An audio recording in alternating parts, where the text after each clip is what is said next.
Ya, terima kasih Anda masih bersama kami. Bagi Anda yang baru saja bergabung, kami hadirkan kembali 3 berita utama hari ini. Puluhan sepeda motor dirazia polisi di Oku Timur karena dokumennya tidak lengkap dan sebagian lainnya karena menggunakan knalpot bising.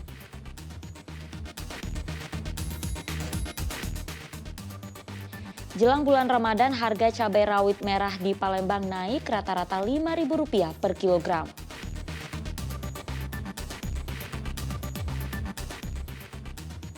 Mulai hari ini 21 Maret 2023, siaran televisi analog di Sumatera Selatan dimatikan, digantikan siaran televisi digital yang kualitasnya lebih bagus.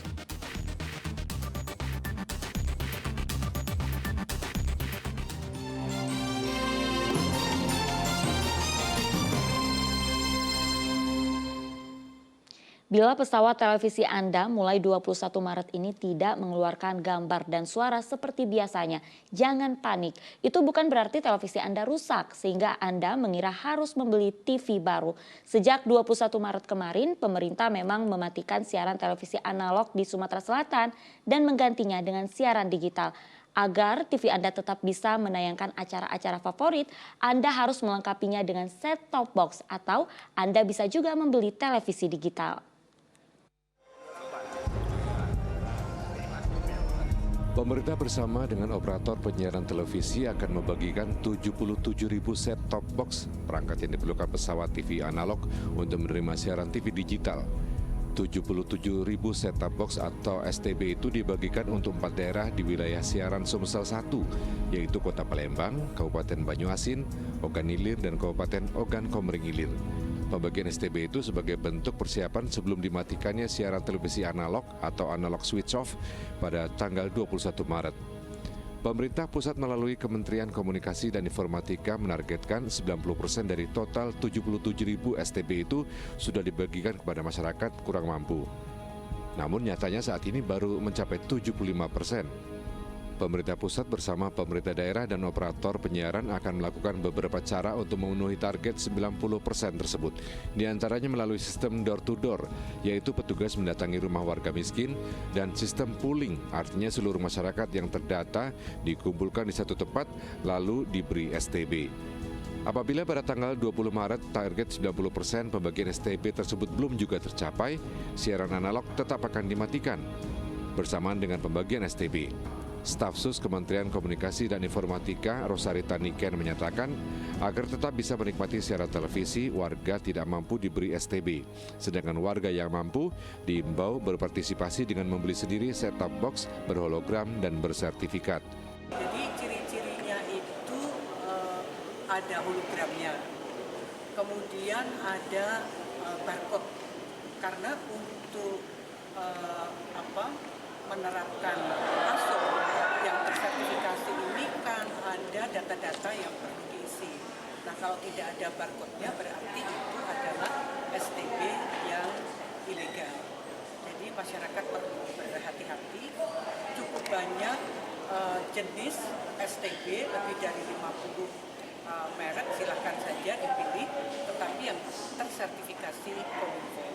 Jadi memang ini saya yakin akan cepat, dan belajar dari wilayah yang sudah kita asuh di Jawa, Jabodetabek, Jabar 1, kemudian Jateng 1, DIY dan Jatim 1, itu memang recovery-nya cepat. Artinya ketika itu dimatikan, masyarakat langsung membeli set-top box.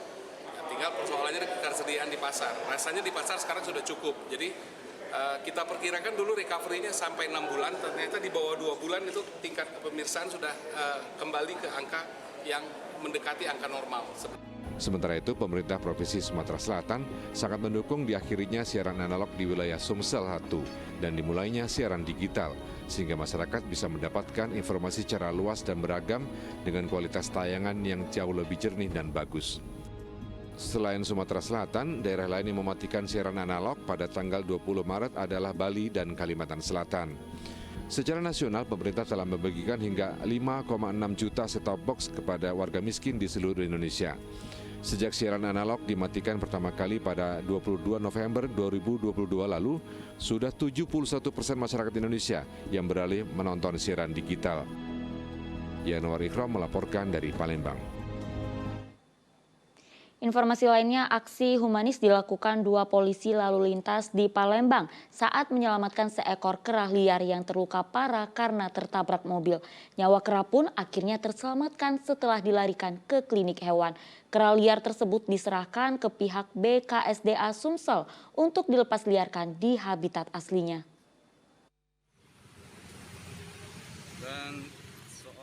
Dua polisi bernama Bribka Firman dan Bribka Iwan berusaha menyelamatkan seekor kera yang terkapar di tepi Jalan Angkatan 45, Palembang. Dalam kondisi kritis, kera liar tersebut lalu dilarikan 2 polisi lalu lintas itu ke sebuah klinik hewan. Berdasarkan pemeriksaan di klinik, kera itu luka cukup parah pada bagian kepala. Aksi humanis yang dilakukan Bribka Firman ini berawal saat ia melihat seekor kera liar yang hendak menyeberang jalan terserempet sebuah mobil. Bukannya menolong hewan itu, pengendara mobil tersebut justru tancap gas. Diduga kera korban tabrak lari itu adalah kera liar. Kami setelah gatur pagi, tidak sengaja lihat monyet itu tergeletak di jalan. Hingga kami berinisiatif menolong. Nah, setelah kami tolong itu, kami bawa ke klinik hewan. Alhamdulillah di klinik hewan itu dokter bisa temui monyet itu. Terus kami langsung bawa ke BKSD. BKSDA. BKSDA. Itu posisi hewan memang sudah tergeletak bagaimana Pak itu Pak? Sebelumnya saya lihat dari jarak sekitar 100 meter itu monyet itu nyebrang, itu keserempet mobilnya langsung lari. Sehingga kami inisiatif tadi langsung kami bantu. Jadi posisi monyet itu memang monyet liar apa gimana itu Pak? Melihat dari kondisi itu. Ya, monyet itu monyet liar. Jadi kami lihat tidak ada pemilik dari monyet itu. Jadi itu dibawa ke dokter hewan? Iya. Menurut pihak klinik, kuatnya benturan yang dialami kera membuat beberapa bagian giginya patah. Itu kalau luka-lukanya apa saja itu Bu? Oke, untuk bagian lukanya itu ada luka di bagian wajahnya itu ada perlukaan, dan yang paling parah adalah luka di bagian gigi, karena bagian giginya itu copot, jadi itu yang membuat dia jadi berdarah-darah saat datang. Itu diambil tindakan apa Bu? Penyuntikan atau gimana? Oke, untuk tindakannya sendiri saat awal adalah kami menolong monyet tersebut dengan cara membersihkan dulu area lukanya.